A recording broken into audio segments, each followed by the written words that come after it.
Muy buenas noches, bienvenidos a un programa más de Primer Plano. Este es un 1 de mayo.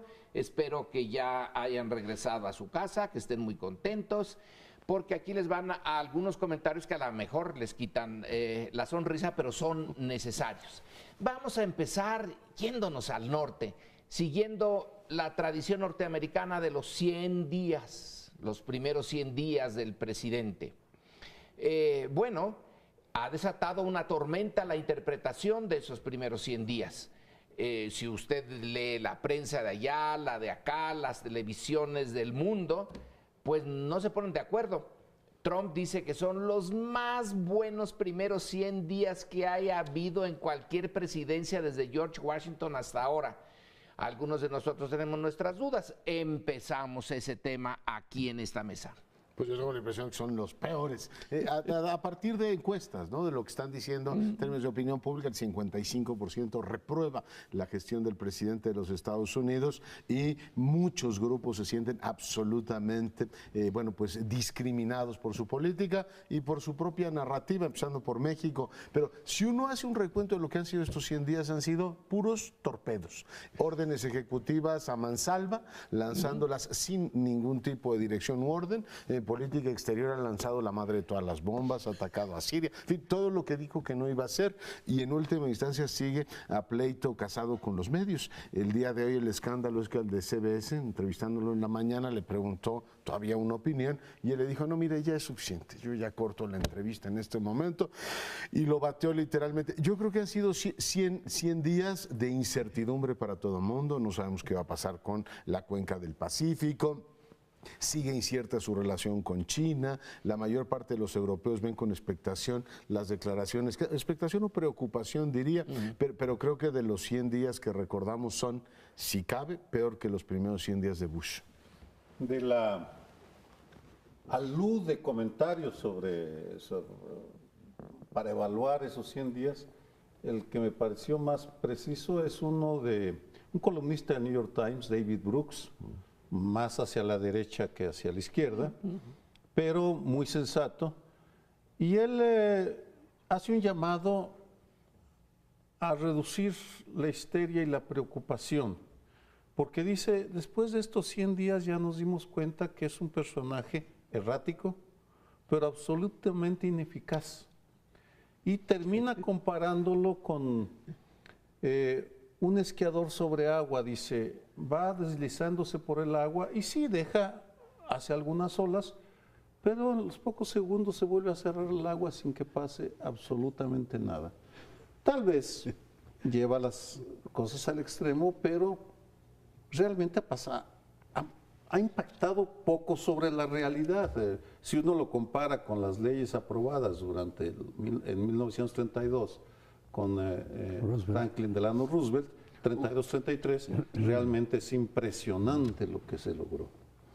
A mí me llamó la atención también una entrevista muy reciente en estos días, a propósito de los 100 días de Trump, donde él dice que ya está fastidiado, que el trabajo de presidente verdaderamente es totalmente absorbente, que no tiene tiempo, que como empresario, claro que trabajaba y se dedicaba mucho tiempo a sus empresas y demás, pero que aquí verdaderamente en esto no tiene un segundo de descanso, las presiones, no puede ir solo a ningún lado, ni siquiera lo dejan manejar su propio coche, y a él le gusta manejar, tiene que ir siempre acompañado con guardaespaldas.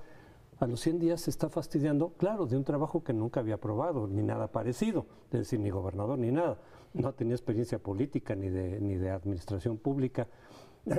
A lo mejor por eso los padres fundadores decían, le recomendaban al colegio electoral, decir, oigan, parte de su trabajo es decidir, independientemente de la voluntad de los ciudadanos, lo que expresan en las urnas, quién es el adecuado para dirigir al país, para ser presidente. Y desde luego, alguien que no tenga experiencia, exclúyanlo. Uno de los requisitos que pedían era que tuviera experiencia en la función pública. No la ha tenido Trump, y a los 100 días se está fastidiando ya de ser presidente. Una pregunta, ¿no les recuerda algo a Fox, a Vicente Fox? Claro, mucho. Muchísimo, porque hay que poner una ligera diferencia. Trump nunca ha tenido un puesto público. Fox pasó más o menos por el gobierno de Guanajuato. ¿Y diputado? Otra cosa. Bueno, ser diputado en México equivale a tener otras experiencias, que no son precisamente muy buenas. No laborales. Pero dentro de estos 100 días, a nosotros como mexicanos, lo que nos deja claro no es lo errático del personaje, sino lo débil de la posición mexicana. Dentro de los 100 días está ese miércoles de la semana pasada, en donde la Casa Blanca dejó filtrar la noticia: Trump va a firmar una orden ejecutiva para que se inicie el plazo de 60 días y abandone el Tratado de Libre Comercio de la América del Norte. Bueno, ya me imagino yo a Videgaray y a Peña Nieto han de haber la pasado, pero muy mal. Se comunicaron luego con Trump y Trudeau también, y luego en la tarde o noche ya se dijo, bueno, no, yo ya lo había pensado, pero no voy a salirme del Tratado de Libre Comercio. Me hablaron estas dos buenas gentes y vamos a negociarlo. Si no lo negociamos en los términos en que yo propongo, me salgo. Que lo diga Trump, bueno, ya a estas alturas, como bien señala Sergio, ya no nos asombra. Pero para México, les pregunto, piénsenlo, ¿cuándo había estado México en una situación más dependiente que ahora? Dejemos a un lado la época colonial. Bueno, éramos colonia, pues, por definición, dependientes. Pero después, en el siglo XIX, la economía mexicana, que tenía relación con el resto del mundo, era muy pequeña. El grueso de los mexicanos ni conocían del comercio internacional, y en buena parte del siglo XX también. Ahora, en que todo, gracias a la globalización, los avances del mercado, etcétera, cualquiera de nosotros, de manera indirecta, está ligado a bendita o maldita globalización. Ahora sí, mover una piececita aquí nos afecta a todos. México está pues pendiente de que un señor diga, voy a ir a Pensilvania el sábado y les voy a decir que ya se acabó este tratado tan malo, el peor tratado que Estados Unidos haya firmado en su vida. Y luego dice, bueno, pues siempre no. Estos 100 días de Trump también han dejado al desnudo la debilidad institucional, estructural de México frente a Estados Unidos. Absolutamente, y sí me recuerda a Fox, nada más que se trae plutonio enriquecido y Fox era dinamita pura. O sea, es incoherente en muchas de sus declaraciones, pero lo de Fox no tenía demasiadas consecuencias digamos, en la proporción que tiene los Estados Unidos. Yo creo, igual que decía Sergio, que Brooks tiene razón cuando dice, bueno, pues es como un tipo que va dejando una estela al ir surfeando, pero yo creo que es una estela muy peligrosa. Yo, a diferencia de los que dicen que no ha tenido demasiado efecto y es pura laraca, sí veo, y les pongo sobre la mesa 3 elementos en los que la huella de Trump es funesta. La primera de ellas es la convivencia en los Estados Unidos. Sus declaraciones en contra de los hispanos, etcétera, han sido de los mexicanos particularmente, han sido tan tremendamente duras que solamente hay dos solamente hispanos en su gabinete, la tesorera de los Estados Unidos y el secretario de Trabajo. O sea, claramente el lenguaje en contra de la comunidad hispana en los Estados Unidos ha generado un daño que no sé cuánto tiempo tarden en revertir. Lo segundo es la relación con México ha sido fatal. A nosotros nos ha hecho 25% más pobres. O sea, buena parte de las declaraciones trumpistas han tenido un efecto, decía Lorenzo, muestra la debilidad mexicana. Sí, nuestro peso ha perdido un montón de terreno por efecto del trumpismo, y todo lo que era el esquema de tratados de libre comercio, empezando por el TPP, que él lo puede efectivamente enarbolar como un éxito, fue su primera orden ejecutiva y esa sí la cumplió. Pues ahora no sabemos qué va a ocurrir con toda la cuenca del Pacífico. Por tanto, ahí también ha dejado efectos importantes. Y lo tercero, en el gran tablero mundial, no me detengo en los detalles, pero lo que se supone que era un entendido entre él y Putin para solucionar el tema de Siria, con el ataque, pues adiós arreglo. Es decir,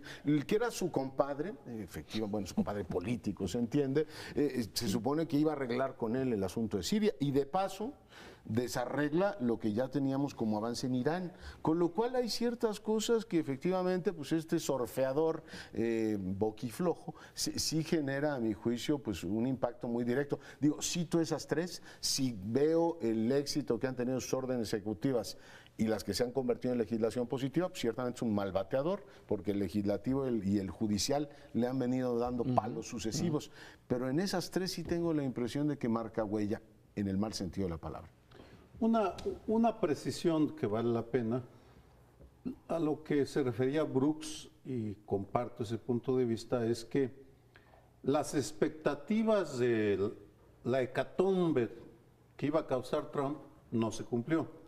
No se cumplieron, es decir, el impacto, siendo real, ha sido menor al que se esperaba, vamos, ese es y que por tanto hay que ser más mesurados en el análisis porque, según relató el Washington Post, lo que pasó aquella tarde, la tarde del miércoles pasado, y esto fue una reconstrucción muy cuidadosa que hizo, el cambio no se debió a la llamada ni de Peña Nieto ni de Trudeau.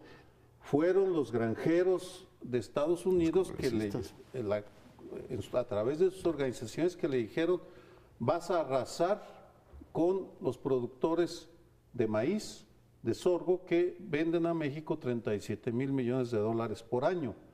Y en la medida en la cual México deje de comprar y se vaya a Brasil o Argentina, sí va a sufrir este sector que votó por ti. Según el Washington Post, eso fue lo que lo hizo recomendar, y en ese sentido, yo creo que más que la debilidad de México, lo que hemos visto es la debilidad de Enrique Peña Nieto para conducir la nave del país frente a las expectativas catastróficas en un momento y ahora menos catastróficas sobre Trump. Los diferentes sectores creo que se han empezado a mover para minorar el golpe. Pongo un ejemplo de cómo se están reacomodando para sobrevivir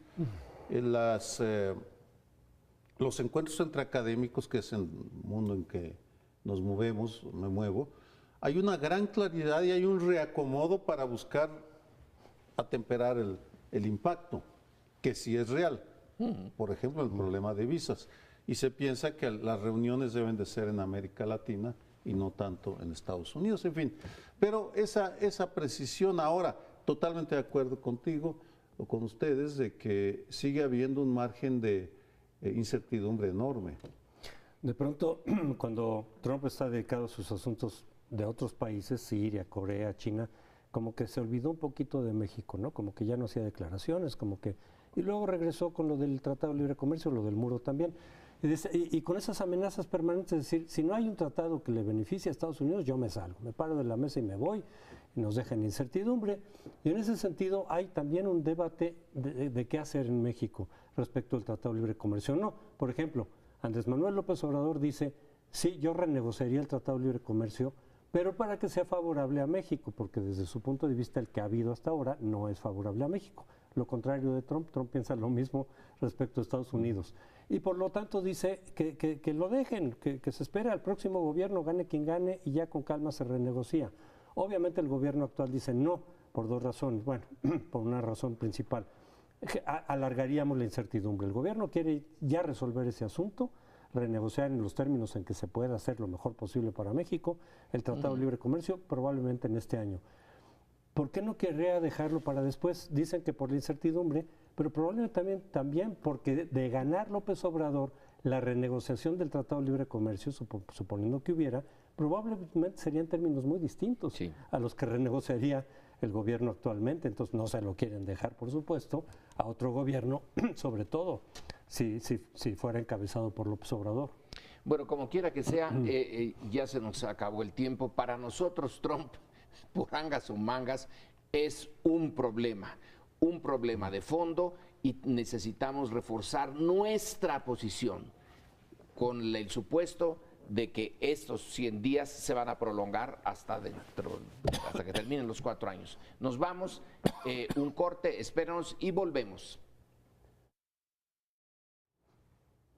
Bueno, y hoy es Día del Trabajo y les propongo, les dejo sobre la mesa dos cosas que para mí son dos sangrientas paradojas. La primera es que este país tiene pues prácticamente pleno empleo. O sea, si uno ve las cifras del IMSS, 19 millones de personas registradas, si ve los indicadores de desempleo, pues son de los más bajos de la OCDE, y sin embargo hay una insatisfacción nacional tremenda. Hoy leí el artículo de Mario Luis Fuentes, muy interesante, nuestro compañero también aquí en Canal 11, sobre un mercado laboral que no deja satisfecho a nadie. En algunas partes tiene algo de esclavista, o sea, el trabajo, digamos, en una buena parte del sector primario, y en el sector secundario y terciario es un trabajo mediocre, es un trabajo en donde la media salarial no deja satisfecho a nadie, de tal manera que tienes pues ahí una atroz paradoja, ¿no? Es decir, los datos de empleo, es cierto, están en los niveles más altos de la historia, pero al mismo tiempo tienes una tremenda como insatisfacción que nos lleva, aparte de lo que se discutió en el primer bloque, en la relación con Estados Unidos. Dicen los críticos del Telecán, ¿por qué una empresa norteamericana paga tanto en los Estados Unidos a un trabajador y en cambio en México puede pagar bastante menos? Yo creo que ahí tiene razón Trump. Empresas norteamericanas pagan diferencialmente y este país sigue siendo un paraíso de salarios bajos, paraíso entre comillas, por supuesto. Seguimos teniendo en las cuentas nacionales un veintitantos por ciento de participación de los salarios y un 60 y tantos por ciento de capital. Por tanto, pues sí, puedes tener a todo el mundo ocupado, pero no tienes a la población satisfecha. Y el segundo punto que siempre me ha intrigado, aprovecho su sapiencia de historiadores, es por qué el proceso de democratización en México nunca ha pasado por el mundo del trabajo. Digamos, la derecha tiene una corriente, los democristianos, que sí se metieron en países como Chile, como España, a trabajar en los sindicatos y tratar de democratizarlos. Aquí el PAN nunca le ha interesado eso, quizá porque era un partido más conservador que social cristiano, pero a la izquierda, llamémosle perredista y morenista, el mundo del trabajo nunca ha sido su prioridad. Están, digamos, muy preocupados por democratizar otros sectores de la población, pero en el tema de los sindicatos nunca ha habido más que una voluntad de instrumentarlos electoralmente, aliarlos electoralmente, pero es muy raro que uno oiga en el discurso de las izquierdas en general esta idea de que hay que aprovechar, hay que democratizar el mundo laboral, y pues tienes una CTM que está, yo no sé si viva o no, pero ahí sigue, y buena parte de los estamentos corporativos del priismo siguen ahí como si no hubiesen pasado veintitantos años de gobiernos divididos. Dejo las dos paradojas sobre la mesa. Yo creo que una de las respuestas es que estas organizaciones laborales, el PRI las tomó, pero de una manera tan completa. Pensemos nada más en el sindicato, uno de los sindicatos más importantes, o los dos, el de los trabajadores de la educación y el de Pemex. En el de Pemex lo capturó desde el principio, por razones buenas, apoyar la expropiación, etcétera, en 38, 39, creó el sindicato. El Sindicato de Trabajadores Petroleros de la República Mexicana se creó antes de la expropiación. Ahí se estalló el conflicto y no lo ha dejado, pero para nada. Entonces, ¿dónde puede la izquierda dar con mayor flexibilidad su lucha? ¿Adentro del sindicato? No. Tiene que darlo en lo que por un larguísimo tiempo pensó que no se podría, que son las urnas. Ahora tiene a las urnas porque ahí es el punto débil del PRI, pero en sus antiguos bastiones, en esas corporaciones al estilo de los petroleros o del Sindicato de Trabajadores de la Educación, ahí está en chino, porque sigue siendo la dureza de hace 10, 20, 30, 40 y 50 años. Es una idea. Otro factor que menciono de pasada solamente tiene que ver con la desigualdad. Todo aquello que hace posible la desigualdad como sistema, que tiene que ver con la cultura, con las historias regionales, con la insuficiente organización, con la captura de las juntas de conciliación que deberían mediar entre el trabajo, la Comisión Nacional de Salarios Mínimos. Es decir, es un sistema basado en salarios bajos, en la apropiación de los recursos de los menos favorecidos. A ese panorama hay que añadirse un futuro preocupante, y retomo algunos textos de lo que está pasando en el mundo industrializado que recogió Luis Rubio hace 2 o 3 semanas para hablar sobre la robotización, cómo en los trabajos más bien pagados la tendencia no es a multiplicarlos, sino a reducirlos, poniendo robots en lugar de los trabajadores, y da cifras, y hay cifras que muestran cómo México es de los países donde algunos sectores empresariales o industriales están robotizándose más aceleradamente, porque pues un robot puede trabajar 24 horas al día, los 360 y tantos días del año, sin exigir nada a cambio más que mantenimiento. Sí es uno de los grandes debilidades estructurales de nuestro país, definitivamente. Dices tú que el PAN por conservador quizá no le hizo mucho caso. No, pero es que en su discurso desde que nació el PAN estaba como uno de los objetivos centrales de la democratización, terminar con el corporativismo sindical. Era uno de los ejes del hegemonismo priista, del autoritarismo, y siempre su discurso desde Gómez Morín era: tenemos que democratizar el mundo sindical para que sea más compatible con la democracia. ¿Qué pasa? Que cuando llega el PAN seguramente ve en esa estructura corporativa un valor político importante, político electoral, y se monta en él, en lugar de tratar de... El Bester. El Bester Gordillo, por un lado. El Bester nunca estuvo mejor que con los panistas. Ni con Salinas ni con Zedillo le fue tan bien. Los panistas la encumbraron y, claro, aprovecharon sus estructuras políticas, su influencia política, para beneficio de los gobiernos del PAN. No solo electoral, sino en otros temas políticos también. Pero no solo, hay que recordar que el PAN también cubrió a Romero de Champs en el sindicato petrolero, cuando se pidió el desafuero en el Congreso de él y de Aldana, los protegió. Entonces el PAN de pronto quiso utilizar al aparato corporativo que había dicho que había que desmantelar. Por otro lado, en la izquierda, pues pareciera que también hay como ciertos coqueteos. Por ejemplo, López Obrador ha apoyado a la CENTE, que también es una parte del sindicato magisterial muy poderoso que se ha enfrentado a la reforma educativa en algunos estados con mucho éxito, y López Obrador lo apoya en esa lucha y promete que de llegar al poder le va a devolver la conducción de la educación al sindicato. Entonces, ¿el de electricistas también? También. Entonces, como que de alguna manera todos prefieren aprovecharse de esa estructura corporativa, vertical y autoritaria en términos generales del sindicato, porque ofrece muchos dividendos políticos.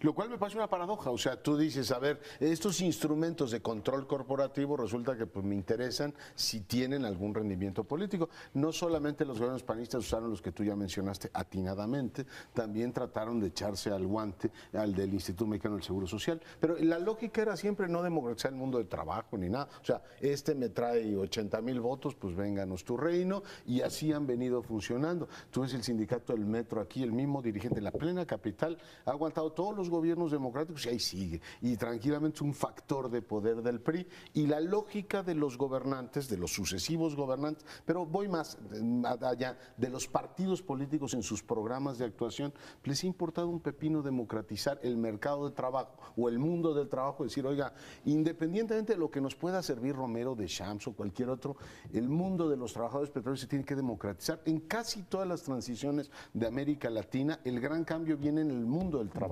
Y yo dejo sobre la mesa dos puntos que para mí son tremendos, o sea, los dos grandes asuntos de la agenda nacional. Uno, el asunto de los salarios. No veo cómo vas a mejorar los salarios si no democratizas o haces más representativos el brazo, o sea, el momento de discutir bilateralmente entre factores de producción los asuntos económicos, pues tú necesitas sindicatos fuertes que digan, a ver, señor, no puede seguir perdiendo el salario, la cantidad de puntos que pierde y las ganancias empresariales siguen. España hoy está parada porque los sindicatos dicen, oiga, del 2008 acá tienen los beneficios empresariales más importantes que han tenido en los últimos años y resulta que no quieren aumentar salarios. Aquí, salvo en el ámbito de la aviación, donde esos temas se discuten a veces, es decir, a ver, si ustedes están ganando más, tienen que subir los salarios, el mundo del trabajo es un gran cementerio. Y el otro, y aquí lo dejo, es el de la productividad. Llevamos con la productividad estancada desde los 70. Tú me dices, a ver, ¿cómo demonios vas a mover esos dos féretros? Pues si no tienes un sindicalismo vibrante, pues no hay manera de cambiar eso. Y seguir apostando todo a la democracia electoral, a mí me parece que es una vía, pero es una vía que no te mueve estos dos temas centrales de la realidad nacional. Hay un teórico norteamericano me temo que ya murió, Lipset, que se metió al tema de la democracia dentro de los sindicatos y trató de estudiar el sindicato más democrático que había en los Estados Unidos, que era el de los linotipistas y las artes gráficas, para concluir que realmente no puede haber democracia dentro de los sindicatos. Este sindicato, que era el más democrático, tenía 2 partidos adentro y tenía juego, pero dentro de cada uno de los 2 partidos lo que había era la ley de hierro de las oligarquías. La ley de hierro de las oligarquías. Así que probablemente por democratizar sindicatos no vamos a... Bueno, yo sí conozco un sindicato democrático, el del Colegio de México, del cual me honro en haber sido secretario. Sí, es un sindicato en el que no todo... Es difícil que haya una militancia voluntaria, vamos. Pero el punto es que aún no siendo democráticos, sí pueden y deben de pedir su parte de las ganancias. Eso de que 60 y tantos % va al capital y 20 y tantos % al trabajo, no era así en México. Todavía en los años 60 era casi al revés. Las cifras nos lo dicen. Con los sindicatos igual de no democráticos. Es algo que se vino haciendo en los últimos años y tiene que ver mucho con el neoliberalismo. Pero más allá, digamos, de que los sindicatos internamente difícilmente puede haber la democracia, es la ley de hierro de la oligarquía, en los partidos también en general, en muchas organizaciones se impone esa ley de Michels, de Robert Michels. Pero aquí la cosa con el corporativismo priista era el monopolio que ellos disponían. Hay un solo sindicato que además pertenecía al PRI. Los que no pertenezcan a ese sindicato pueden ser expulsados de las empresas. Era obligatorio. Y además otros grupos no se podían organizar en el mismo ramo fuera de ese sindicato, es decir, la falta de pluralización. Cuando salían ahí sindicatos eran casi clandestinos y les hacían la vida imposible y o los cooptaban o los reprimían. Entonces, parte de la democratización sindical es que haya opciones, que pueda haber varios posibles sindicatos y que un trabajador de una empresa no necesariamente tenga que ir a un solo sindicato, que pueda elegir en todo caso entre varios sindicatos, si es que quiere buscar esa protección. En eso consistía un poco la democratización, en pluralizar las opciones de los sindicatos. Probablemente sea eso, sí, pluralizar. Y bueno, dije que empezaba con 2 paradojas, termino con otras 2. Una, en este país del sufragio efectivo, no reelección. En los liderazgos sindicales la reelección es algo perfectamente posible. Y la otra, trabajadores pobres con líderes ricos, inmensamente ricos. Hacemos una brevísima pausa, regresamos en un instante. Bueno, falta casi un mes para la elección que habrá en este año, 3 elecciones para gobernador, una para alcaldes en Veracruz, pero la semana pasada hubo el primero de los 2 debates que habrá para el Estado de México, sin duda el estado más significativo, por el tamaño, por la importancia política y por la repercusión que podría tener para la elección presidencial de 2018. Bueno, el debate, como todos los debates oficiales, fue aburrido, acartonado, se acusan entre ellos pero no se responden, no hay diálogo propiamente. Incluso ven a la cámara como si cuando se dirigen al otro, en lugar de directamente hablar y contestarse, como sucede en formatos más flexibles como son los de Estados Unidos. Aquí no es culpa de las instituciones electorales de esos formatos, son los propios partidos los que no quieren abrirse, probablemente porque no se quieren exponer a una situación donde sean más espontáneos, porque se abre el margen de cometer errores. En fin, ellos quieren esos formatos, son aburridísimos, mucha gente no los ve, no dice nada. Aquí se acusaron mutuamente de muchas corrupciones importantes y las dejaron pasar la mayoría de ellos. No las contestaron, no las respondieron.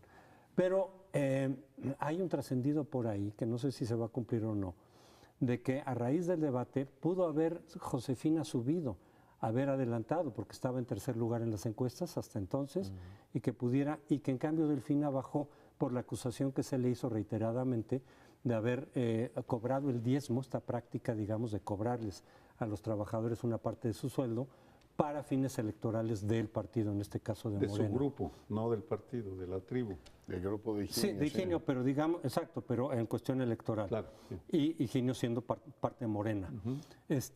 A eso me refiero. Bueno, yo no sé si eso va a tener repercusión o no, ya veremos las próximas encuestas post-debate, no hemos visto ninguna, pero en tal caso me parece a mí que eso hasta ahorita se está poniendo en parejeras. Si quedan las cosas como están, es PRI contra Morena. Si se diera esto que algunos están mencionando, no sé a raíz de qué encuestas confidenciales quizá o algo, de que Josefina pudo haber subido y Delfín ha bajado. De todas maneras, quien va a decidir esta elección, me parece a mí, es el voto indeciso, que sigue siendo 25%, y que se puede enfilar hacia uno de los candidatos y ser la balanza, o el voto útil de aquellos partidos cuyo candidato ya no tenga posibilidades de ganar. Esos votos útiles, dependiendo de cómo se distribuyeran, también pueden modificar lo que hasta ahorita se ve como un empate técnico e inclinar la balanza incluso en contra del PRI. Incluso una eventual declinación, ¿no? Que ahora ya se está hablando de si efectivamente el candidato del PRD, que ha jugado un papel particular en esta elección, pudiese declinar en favor de Delfina. Claro, él eleva los costos ahora, dice, ¿por qué no declina ella en favor mío? Pero bueno, ahí podría haber movimientos importantes, porque hay que decir, el candidato del PRD entró tarde y con muchas dudas sobre efectivamente la legitimidad del proceso, pero no ha tenido tan mal desempeño en términos mediáticos, en el propio debate, pues digamos político, articulado, fue alcalde en Nezahualcóyotl, etcétera. Entonces jugará su parte y veremos cuánto crece efectivamente el PRD. El asunto estaba entre los tres primeros que tú ya mencionabas, o sea, el PAN, Delfina y Del Mazo, de tal manera que, bueno, pues vamos a ver cuánto gravita el PRD y si en última instancia declina en favor de Delfina o no. Yo creo que eso podría efectivamente cambiar las cosas. El golpe de Delfina yo creo que sí fue fuerte. No sé si le dio a Josefina tanto para llegar a zona de empate con ella, pero ciertamente fue un golpe muy duro para Morena, infinitamente más duro que digamos, lo que hemos visto en Veracruz, ¿no? La diputada Cadena, porque esto implica una práctica institucionalizada y que constituirá incluso un delito, ¿no? Te apropias de una parte del sueldo de la gente sin que medie el consentimiento de las personas para financiar su partido. Casi todos los partidos les piden a sus cuadros en la administración que aporten al partido, lo hace el PRI, lo ha hecho, en fin, lo hacen prácticamente todos, pero no les confiscas el dinero. Esto puede tener implicaciones, pero a pesar de todo eso, Delfina sigue efectivamente en zona, digamos, competitiva, sigue siendo, creo yo, una de las que va a decidir la elección, y veo un Del Mazo como más contra las cuerdas, ¿no? Tratando de apostar a que el desgaste o la fractura entre las propias oposiciones le permita al PRI en última instancia pues hacer lo que hizo en las intermedias del 2015, ser el más alto de los enanos, y decir, se atomiza y se fragmenta tanto el voto entre distintas fuerzas políticas y el PRI apostar a ser, digamos, en este caso, el tercio mayor. Hay una pregunta que me ronda con esta y otras elecciones. La problemática que tenemos es, como país, es enorme, gigantesca, sistémica. Y por sistémica quiero decir que está enraizada, que está metida en los huesos, en la osamenta de la vida pública. Y la interrogante que me traen estas elecciones es hasta qué punto los debates, las urnas, van a ser el instrumento de transformación. Confieso que estoy un poco hastiado de la urna como solución, sin negarle la importancia que tiene, pero cada vez tengo la impresión que la urna no está siendo el instrumento que alguna vez creímos que iba a ser de transformación. Lo menciono porque en el debate me llamó la atención la escasez de propuestas para atacar problemas de fondo, es decir, el nivel analítico era francamente mediocre, pobre, no hubo planteamientos que dijeran, no, bueno, tiene cierto sentido, absolutamente nada, y porque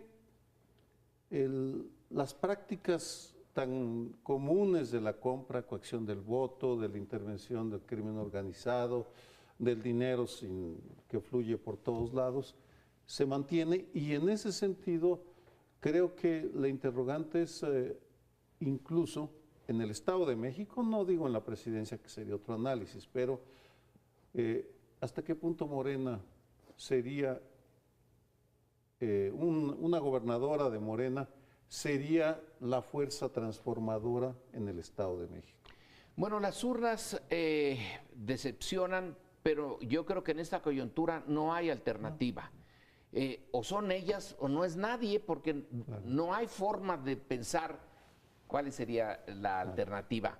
Una solución a la antigua revolución, una solución en que ya vamos a arrasar con todo el sistema y vamos a crear uno nuevo. No hay. Por lo menos por ahora las revoluciones no están de moda y no queda más que las urnas. Y en esta ocasión la disputa en torno a la urna por el debate fue no por proyectos, no por cómo le vamos a hacer para modificar el sistema impositivo, dónde tenemos que gastar más, fue por el único punto en donde quienes amenazan el statu quo, que viene a ser Morena, porque el PRD, aunque es competitivo en el Estado de México, en términos generales ya no es una amenaza para el statu quo, ya se hizo parte de ellos. Entonces Morena, y Morena lo que tiene de singular es su relación con la no corrupción.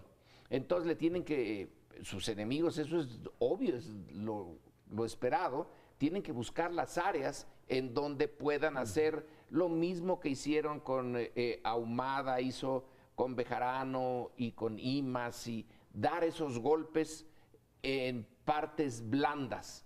No pueden, hasta ahorita no lo han podido hacer con López Obrador, entonces van y buscan a la señora Cadena en las Chuapas y, a ver, vamos a filmarla, recibe usted este dinero. Eso ya fue demasiado burdo. Lo de los 150 trabajadores de Texcoco, que Delfina dice que se lo pidieron y que está firmado, que sí hay un papelito que dice vamos a dar el 10%. Son esos flancos.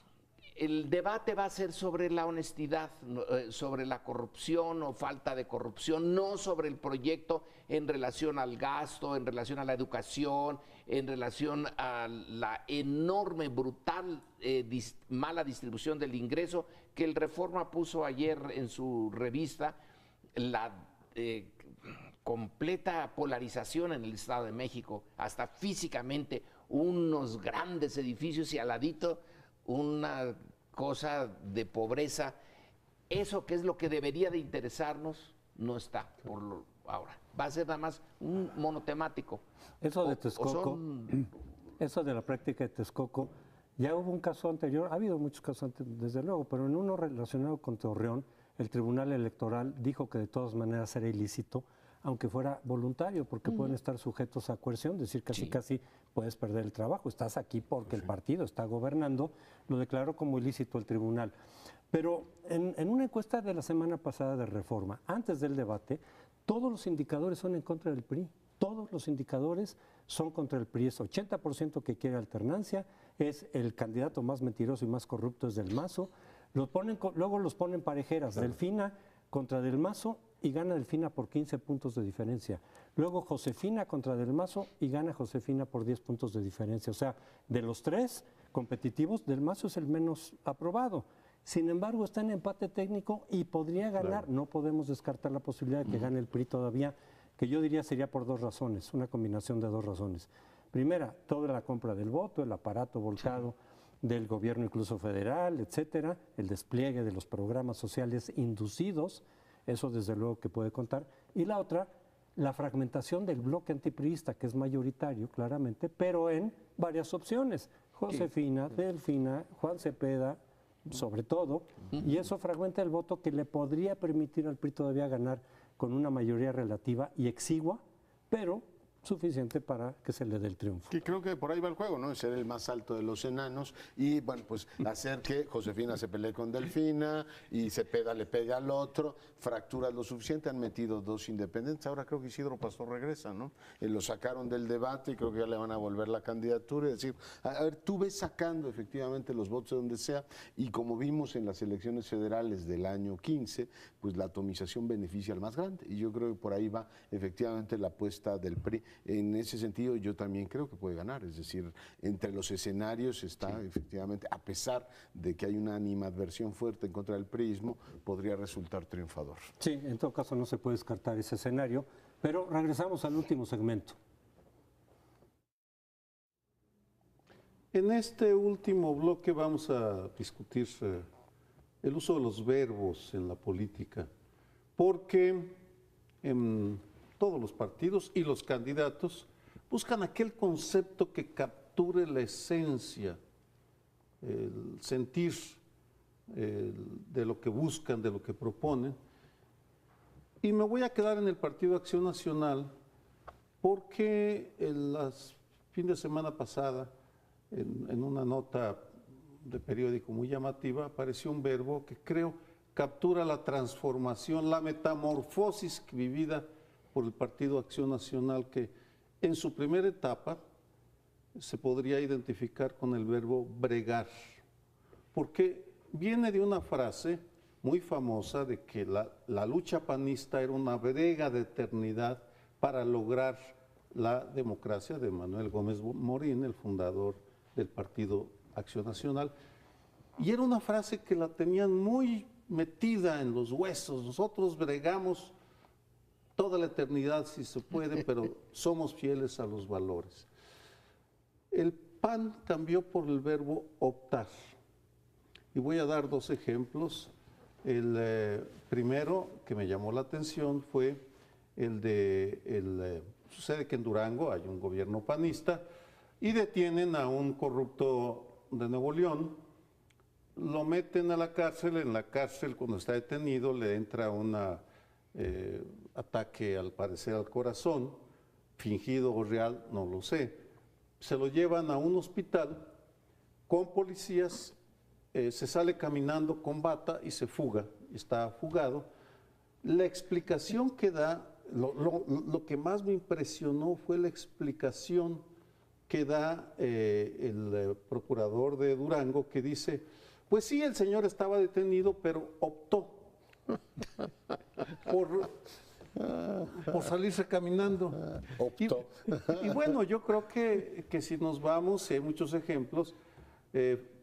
Vicente Fox optó por hacerse amigo de Bester Gordillo, lo mismo que su señora esposa, etcétera. Yo creo que el verbo optar define muy bien al Partido Acción Nacional. Luego regresaré a otro ejemplo de optar.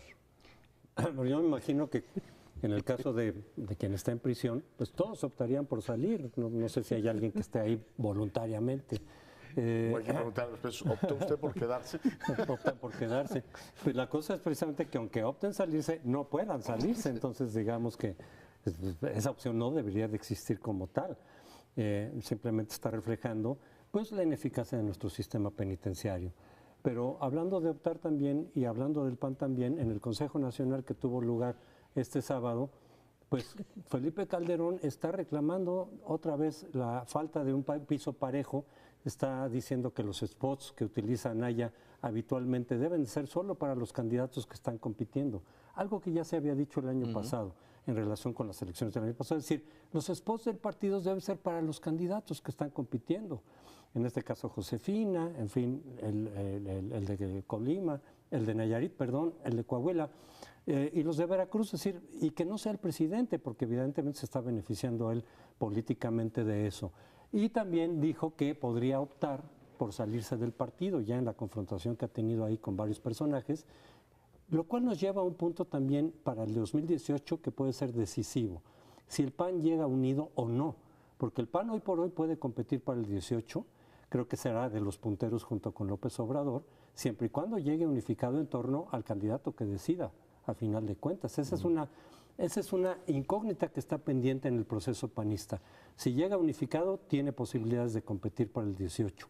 Si llega dividido, porque yo me imagino que si Calderón opta por salir del partido, pues se va con todo y Margarita, me imagino, ¿no? Claro. No sé si como candidata independiente, pero de todas maneras ya habrá una fractura dentro del partido que lo haría perder la competitividad con la que puede llegar al 18. Lucy Moreno Valle opta por no apoyar a Josefina ahora, pero claramente el tema del Estado de México no parece preocuparles, ¿no? Están más preocupados por el 18 y quién usa spots. Por supuesto no puede haber spots de candidatos en todas las entidades porque están compitiendo para el Estado de México, Coahuila, Nayarit y las municipales de Veracruz. Sigue siendo bastante aberrante que tengamos tanta publicidad de los partidos políticos en épocas no electorales. Y Anaya dirá, pues la tiene el presidente del partido y resulta que el presidente soy yo. O sea, no hay manera de que meta sin violar la ley a Margarita o a Moreno Valle, porque van a decir, oiga, las precampañas para el 18 no han empezado. Entonces, ahí tienes una anomalía que les irrita, pero es lo que hay. Y además esa ley se aprobó todavía siendo Calderón presidente. Lo de optar o no optar, efectivamente, en el caso de Durango, que me hiciste reír, optó por irse. Imagínense, qué señor, de manera absolutamente libre optó por irse. No, pero meten un lío político a los gobiernos panistas y de coalición. Rosa Sáenz Puro es de coalición, porque si no, ya por un lado traes una cruzada empezando por Javier Corral y terminando por Yunes, que está, digamos, como chivo en cristalería, diciendo que están persiguiendo la corrupción. Aquí agarran a uno, este señor Bailey, resulta que lo tienes a buen recaudo y se te va. Bueno, optó por irse, ¿no? Siguiendo con lo cual ha generado, como es natural, una reacción airada del Bronco, diciendo, a ver, compañero, que tampoco sé si el Bronco las tenga todas consigo, porque anda persiguiendo a dos más del círculo de Rodrigo Medina, le dice, oye, lo tienes ya, digamos, bajo tu custodia, y resulta que se te va. Sí debilita seriamente la credibilidad de un partido Acción Nacional que dice que tiene, y de estos gobiernos que entraron en Tamaulipas, en Chihuahua, etcétera, con voluntad de luchar contra la corrupción, y resulta que cuando tienes un corrupto ya en tu poder, se te va. Los verbos y los partidos, bueno, el caso más obvio, interesante, es el de España. El que un partido se llama como un verbo, Podemos, y Podemos mandó el mensaje. ¿Ha tenido éxito hasta eso? No el que esperaban, pero Podemos todavía puede. Y claro, los caricaturistas se han dado vuelo con variantes de Podemos. ¿Cuál sería, Sergio, el verbo del PRI? Si bregar es la brega de eternidad, que es un poco raro, ¿verdad? Porque si tú bregas por una eternidad, si sabes, no tiene sentido bregar cuando sabes que no es eternidad lo que está en el horizonte, sino que puede haber algún momento de cambiar. Abrigar se ha dicho. Supongo yo que el verbo para Morena es eso, cambiar. Vamos a cambiarse, podemos cambiar, etcétera. ¿Cuál sería el verbo que quedaría realmente en su lugar para un partido como el PRI? Ya no bregar, pues ya. Robar. No, yo creo que vamos a bote pronto. Es una buena pregunta. Creo que carrancear. Exacto. Es el verbo que mejor define, porque es una simbiosis entre la persona en constante movimiento, agarrando pues, todo lo que puede, todas sus luchas, sus luchitas, porque desde un primer momento los priistas no le hicieron el feo al carranceo. Vamos, el agarrar es por Carranza, que tenía fama sus seguidores de carrancear, de agarrar lo que no les correspondía. Yo diría que el verbo que mejor dibuja el PRI es simular. Es el partido de la simulación. Dice que está preocupado por el Estado de Derecho y no está. Dice que está preocupado por la honestidad. Que es curioso, el dirigente nacional del PRI está preocupadísimo por la corrupción de Morena y no por la suya. Dice uno, bueno, bendito sea Dios. O sea, realmente tiene usted muchas razones para preocuparse. Yo diría que es básicamente un partido que simula esto. Pero bueno, lo dejo ahí. Sí, me preguntaste un verbo. Oye, hablando de la simulación del PRI, efectivamente, por un lado se desgañita y se rompe las vestiduras por la cuestión de, sí, hay que denunciar y hay que decir que en todos los partidos se cuecen habas, es cierto, pero al mismo tiempo en el Congreso, en la comisión correspondiente, detienen el desafuero de quien fue el secretario de Finanzas de Duarte. Claro. Es decir, por un lado están diciendo, sí, estamos combatiendo la corrupción y la muestra es Duarte. Que el hecho de que todos sus colaboradores los protejamos es otra cosa. Eso no significa que no estemos combatiendo. Es totalmente contradictorio. Porque no le hayamos parado el carro a Duarte siendo gobernador. ¿Con qué credibilidad puede Ochoa estar diciendo que el combate a la corrupción y señalando con dedo flamígero a los demás que incurren en cualquier tipo de faltas, cuando ellos mismos están protegiendo y dándole el fuero, manteniendo el fuero de quien fue el secretario de Finanzas de Javier Duarte? A lo mejor el término sería, bueno, ya vimos, carrancear, simular, y es lo contradictorio, se puede... Contradictiar. No se ve. Pero es la contradicción, ¿no? Yo contradigo, tú contradices, porque se contradice, pero sistemáticamente, casi desde el día en que nació. En algunos momentos sí fue congruente, más o menos su discurso con su acción.